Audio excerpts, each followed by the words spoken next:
Saya sering lihat banyak yang pasang layar LCD di PC-nya, dan ini bikin saya kepikiran. Kenapa ya ada HP bekas aja yang udah agak kepake yang jadiin LCD-nya? Jadi di video ini saya bakal coba ubah HP Android jadi LCD buat nampilin statistik penggunaan komputer seperti CPU, RAM, GPU, penyimpanan, dan lainnya. Assalamualaikum warahmatullahi wabarakatuh. Di video ini saya akan membuat proyek kecil yang dapat memanfaatkan HP kentang yang nganggur dan butuh lapangan pekerjaan. Rata-rata HP jadul ini aslinya memiliki performa dan kemampuan yang jauh banget di atas rata-rata layar LCD yang biasa nempel di PC atau alat LCD tambahan. Sebagian besar dari HP kentang jadul ini masih bisa dipakai scroll TikTok dan nonton video brandot, dan bahkan liatin orang yang gak cebok dan gak balikin rentalan cosplay. Jadi harusnya ini tuh sangat bisa untuk dilakukan. Dan secara spesifikasi teknis juga ini udah jelas HP jauh banget lebih unggul. Saya coba bandingkan salah satu HP kentang saya dengan LCD buat PC, dan ini tuh udah beda kelas kalau dari performa dan kemampuannya, seperti langit dan bumi.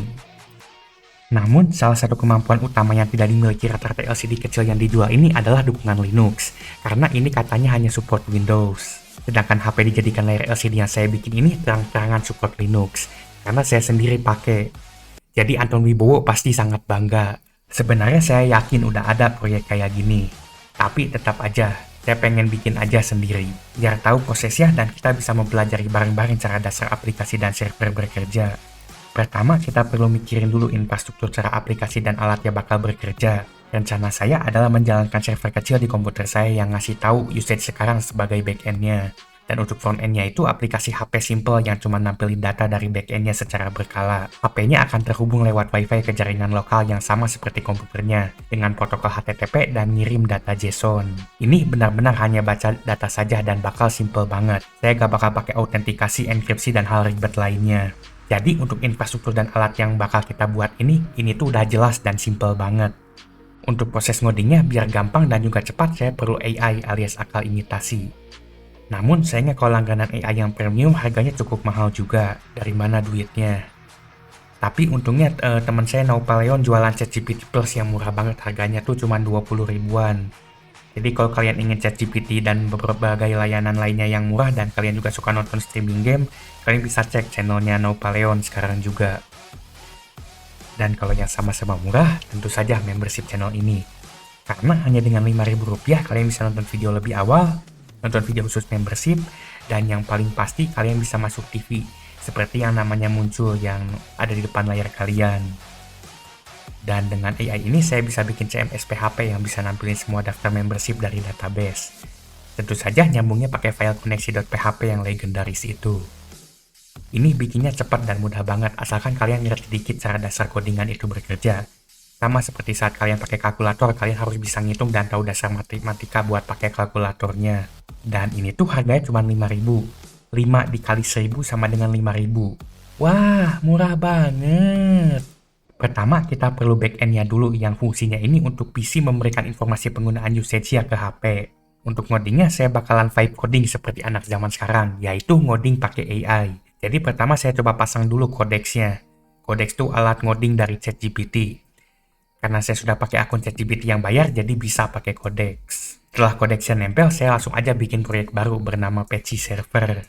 Dan selanjutnya saya perlu menentukan state yang akan digunakan untuk backend-nya. Akhirnya saya memutuskan untuk nyobain Elysia.js buat backend-nya. Alasannya karena ini framework yang paling wangi-wangi, dan CEO-nya Elysia.js ini tuh katanya jago nge-cosplay. Untuk pakai Elysia.js ini kita perlu Boon. Ini juga wangi-wangi maskotnya. Jadi saya install dulu Boon-nya. Dan ini installnya gampang, cuman copy paste satu perintah. Setelah itu langsung aja saya bikin proyek baru Elysia.js. Dan selanjutnya saya langsung vibe coding. Saya langsung jadiin AI-nya jadi budak ngoding dan suruh dia buat bikinin server backend yang saya mau buat nampilin data-data PC. Dan setelah beres nyuruh kerja Rodi si AI-nya, akhirnya ini bisa bikin server backend-nya yang ngeluarin JSON yang saya mau. Tapi ini tuh masih perlu beberapa perubahan karena saya kepikiran sesuatu atau fitur yang lebih dan juga ini tuh ada yang kurang lengkap. Akhirnya saya suruh AI-nya buat revisi sesuai keinginan saya. Saat pakai AI ini kalian gak perlu perasaan kasihan sama AI-nya. Jadi kalian harus seperti dosen yang seneng banget ngasih revisi ke mahasiswanya. Dan setelah beberapa revisi paling final fix, akhirnya servernya jadi. Setelah server backend-nya siap, kita bisa lanjut buat bikin aplikasi mobile-nya yang bakal jalan di HP Android. Sekarang kita bisa mulai bikin aplikasi atau front-end-nya. Pertama, kita perlu menentukan stack yang akan kita pakai. Pilihan saya antara dua, yaitu Android Native dan Flutter. Karena target saya pengen bikin aplikasi Android yang ringan dan support dan juga lancar di berbagai HP kentang, jadi saya bakal bikin pakai Android Native. Kalau pakai Flutter atau React Native, takutnya auto berat. Pertama, saya download dulu Android Studio buat mulai bikin aplikasi Android. Ini saat download ada license agreement-nya yang gak perlu kalian baca, ini tinggal next aja. Saya yakin kalian gak ada yang pernah baca ginian. Setelah ke-download, saya langsung ekstrak filenya. Kalau di OS sebelah ada installernya, tapi di OS minoritas harus ekstrak sendiri. Udah kayak kulit manggis aja ada ekstraknya. Kabar gembira untuk kita semua. Dan setelah ekstrak juga harus jalanin sendiri di terminal. Dan akhirnya kita berhasil pasang dan juga buka Android Studio. Selanjutnya, saya bikin proyek baru buat front-end-nya. Karena Cibaduyut ada di Pulau Jawa, jadi saya pilih bahasa Java. Dan minimal versinya saya set ke Android 4.1 biar support banyak HP. Dan setelah itu kita berhasil bikin proyek kosongnya. Untuk ngodingnya saya bakal masukin foldernya ke VS Code. Ya, ini jadi saya bakal pakai Android Studio dan juga VS Code buat ngodingnya. Lebih tepatnya vibe codingnya. Pertama, saya bakal bikin dulu layout awalnya pakai XML di Android Studio. Awalnya saya bikin manual dulu. Saya juga sempat minta AI buat desain ikonnya. Cuman ini tuh agak kurang sesuai dan masih perlu saya revisi manual. Jadinya saya coba edit manual. Ini sebenarnya buatan AI atau buatan manusia ya? Anggap aja ini hasil kerja sama manusia dan AI. Setelah layout dasarnya jadi, saya minta AI-nya buat lanjutin bagian yang repetitif ya dan juga fix bug atau masalah kalau misalnya ada. Setelah bikin layout awalnya, saya juga bikin layout buat setting dan juga bagian app drawernya buat nampilin daftar aplikasinya. Dan setelah itu akhirnya saya minta AI buat bikinin logiknya. Saya jelasin sejelas-jelasnya apa yang pengen saya buat. Dan kali ini saya pengen bikin aplikasi Android yang nampilin data dari backend yang saya buat yang isinya statistik penggunaan resource seperti CPU, RAM, GPU, dan lainnya. Setelah AI-nya beres kerja Rodi, langsung aja saya coba cek aplikasinya. Saya bakal coba tes di J2 Prime HP tolol. Dan ini ternyata bisa jalan dan udah hampir jadi aplikasinya. Cuman ini tuh masih agak ngebug dikit dan perlu beberapa revisi. Jadi saya coba revisi dulu sampai final fix. Dan setelah beberapa revisi dan nungguin AI-nya beres, tentu saja pas lagi AI-nya ngoding, kalian manusia bisa sambil scroll past nu. Akhirnya revisinya beres juga dan aplikasinya sudah bisa dipakai. Akhirnya kita berhasil bikin aplikasi front-end untuk menampilkan statistik PC. Sekarang kita akan coba aplikasinya. Saya menamakan aplikasi ini Patchy. Inspirasinya ini didapatkan dari meme ini yang dimana orang rakit peci songkok karena kata peci itu mirip dengan PC. Aplikasi ini memiliki dua bagian seperti yang dijelaskan di awal tadi. Ada bagian server atau backend yang jalan di PC dan ada bagian aplikasi atau frontend yang jalan di HP. Untuk bagian backendnya kalian perlu jalanin di PC kalian dan atur konfigurasinya sesuai kebutuhan. Ini yang bakal ngasihin data-data statistik penggunaan resource PC ke HP-nya. Dan untuk bagian front-end-nya, ini adalah aplikasi launcher yang nampilin statistik PC secara berkala. Ini cara kerjanya kurang lebih nanyain ke PC kalian secara berkala mengenai info PC kalian saat itu. Dan setelah dapat infonya, si HP-nya itu langsung nampilin infonya seperti penggunaan CPU, RAM, dan sebagainya. Sebenarnya ini tuh simple banget. Dan setelah pakai aplikasi ini, kalian cukup perlu nyalain HP kalian dan tempelin ke PC atau simpan di depan atau terserah mau dipasang di mana aja. Asalkan HP-nya bisa nyala dan satu jaringan dengan PC-nya. Kalau dibandingin sama LCD yang udah jadi yang cuma bisa nampilin statistik aja, HP ini tuh memiliki kelebihan sudah wireless tanpa kabel, ada baterainya, secara teknis lebih lengkap fiturnya, dan yang paling utama kalian bisa pakai HP kentang yang udah gak dipakai jadi gak perlu beli barang lain. Dan juga support Linux. Cuman minusnya ini karena pakai WiFi jadi agak kurang cocok buat yang pakai hotspot dan juga gak cocok dipakai di tempat yang rawan interferensi. Tambah rata-rata HP gak otomatis nyala, jadi misalnya habis baterai kalian harus nyalain manual. Namun untuk itu ada sedikit solusi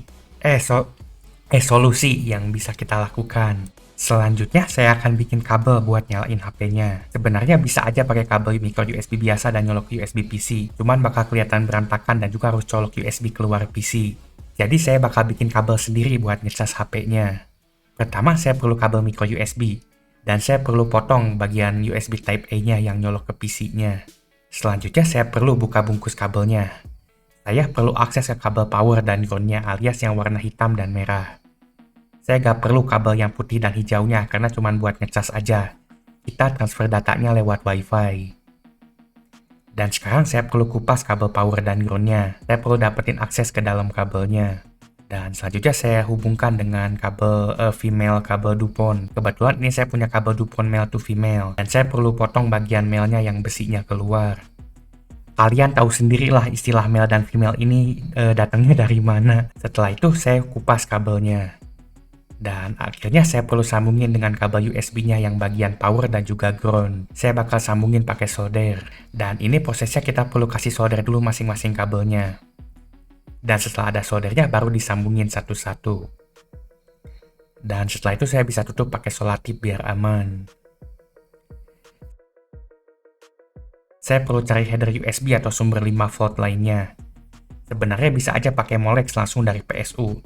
Tapi saya agak takut, jadi saya bakal ambil dari USB aja. Setelah itu saya bisa cobain buat colok si kabel DuPont bagian female-nya ini ke header USB di motherboard.